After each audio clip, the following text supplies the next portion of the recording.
புனித அந்தோனியாருக்கு உகந்த மாதமான இந்த ஜூன் மாதத்தில் அந்தோனியாரின் புதுமைகளை கேட்டு தியானித்து ஜெபிப்போம். தந்தை குற்றமற்றவர் என்பதை நிரூபித்த புதுமை. ஒரு நாள் அந்தோனியார் அருளுரை ஆற்றி கொண்டிருந்து நின்றார். அப்போது தன் தந்தை கொலை குற்றவாளி என நீதிமன்றத்தில் விசாரணைக்காக நிறுத்தப்பட்டிருப்பதை தன் ஞான கண்ணால் கண்டார். மறையுரையை விரைந்தும் முடித்தார். உடனே லிஸ்பன் செல்ல புறப்பட்டார். இத்தாலி லிஸ்பன் இரு இடங்களுக்கும் வெகு தூரத்தில் அமைந்துள்ள இடங்கள். எனினும் அத்தூரத்தை ஒரு சில நிமிடங்களிலே கடந்து நீதிமன்றத்தை அடைந்தார்.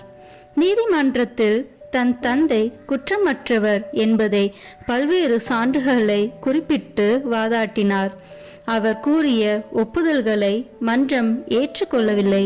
எனவே அந்தோனியார் அவர்களை நோக்கி இறந்தவனை கேட்போம் என்றார். இறந்தவனை கேட்பதா?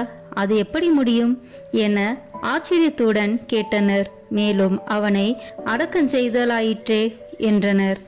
அவனை அடக்கம் செய்த இடத்தை காண்பியுங்கள், நான் அவனிடம் கேட்கின்றேன் என்று அவர் கண்டிப்புடன் கூறினார். அனைவரும் கல்லறையை நோக்கி சென்றனர். அங்கே கல்லறை தோண்டப்பட்டது. அங்கு சென்ற யாவரும் பிரேதத்தையே நோக்கிய வண்ணம் நின்றனர். அந்தோனியார் அப்பிரேத பெட்டியின் அண்மையிலே சென்றார். அங்கு பிரேதமாக கிடந்தவனை நோக்கி, ஓ மானிடா, எழுந்திரு, இறைவன் மீது ஆணையிட்டு கேட்கின்றேன், உன்னை கொன்றவன் யார் என கேட்டார். சடலம் உயிர் பெற்று எழுந்தது. பக்கத்தில் நின்று கொண்டிருந்த கொலைக்காரனை சுட்டிக்காட்டி, இதோ நிற்கும் இவனே என்று கூறியது. மேலும் அம்மனிதன் தான் முன்னர் செய்த பாவத்துக்காக அந்தோனியாரிடம் தன் பாவங்களுக்கான மன்னிப்பையும் கேட்டு பெற்றுக்கொண்டான். அவன் அவ்விடத்தே மீண்டும் இறந்து அடக்கம் செய்யப்பட்டான். சடலம் உயிர் பெற்று கூறிய சாட்சியத்தை பார்த்து கேட்டறிந்த யாவரும் ஆச்சரியமடைந்தனர்.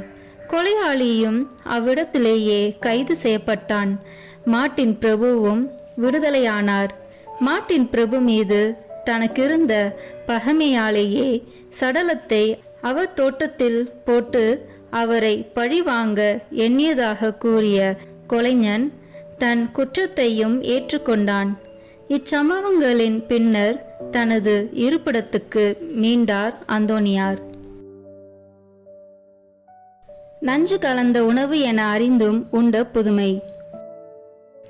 அந்தோனியார் தன் சொல்லாலும் செயலாலும் பல்வேறு அற்புதங்களை செய்தார்.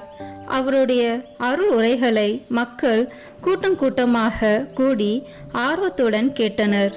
அவருடைய வார்த்தைகளால் பல பாவிகள் மனம் மாறினர். கொலையாளர் கூட தம் கொடுந்தொழிலை விட்டு மனமாறினர். ஆயர்கள், குருக்கள், துறவியர் முதலியோர் அந்தோனியாரின் அற்புத செயல்களால் ஆனந்தம் கொண்டனர். அதேவேளை ஒரு சில வேத விரோதிகள் அவரை அழித்தொழிக்கவும் முயற்சித்தனர். ஒரு நாள் சில வேத விரோதிகள் அந்தோனியாருடன் நண்பர்களைப் போல பழகி தங்களுடன் விருந்தில் பங்கு பெற அழைத்தனர். அவரும் உடன்பட்டு அங்கு சென்றார். அவரிடம் அக்குழுவினர், தந்தையே, முதலில் நீங்கள் உண்ணுங்கள், அதன் பின்னர் தங்கள் மறையுரையை எங்களுக்கு வழங்குங்கள் என்றனர். மேஜை மீது உணவு தட்டினை வைத்து அவரை உணவருந்தும்படியும் வேண்டினர். உடனே அந்தோனியார் அவர்களை பார்த்து, நண்பர்களே, நீங்கள் ஏன் நல்லவர்கள் போல் நடிக்கிறீர்கள்? எனக்கு நீங்கள் பரிமாற வைத்துள்ள உணவில் நஞ்சினை கலந்து வைத்திருக்கிறீர்களே, என்னை கொல்வதற்குத்தானே என கேட்டார். அவர் கூறியதை கேட்ட வேத விரோதிகளின் தலைவன் வியப்படைந்தான்.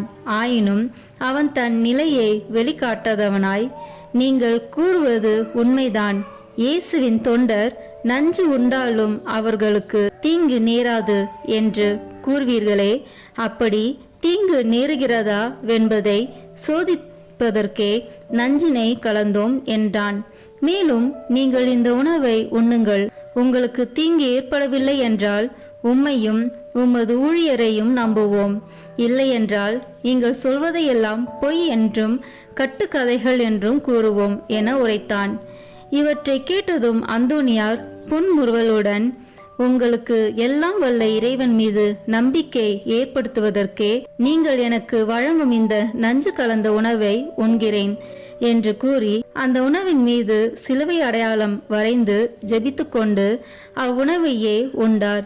நஞ்சு இட்ட அவ்வுணவு அவருக்கு எந்த விதமான தீங்கினையும் ஏற்படுத்தவில்லை என்பதை கண்ணுற்ற அவ்விரோதிகள் தங்களுடைய குற்றத்தை உணர்ந்தனர்.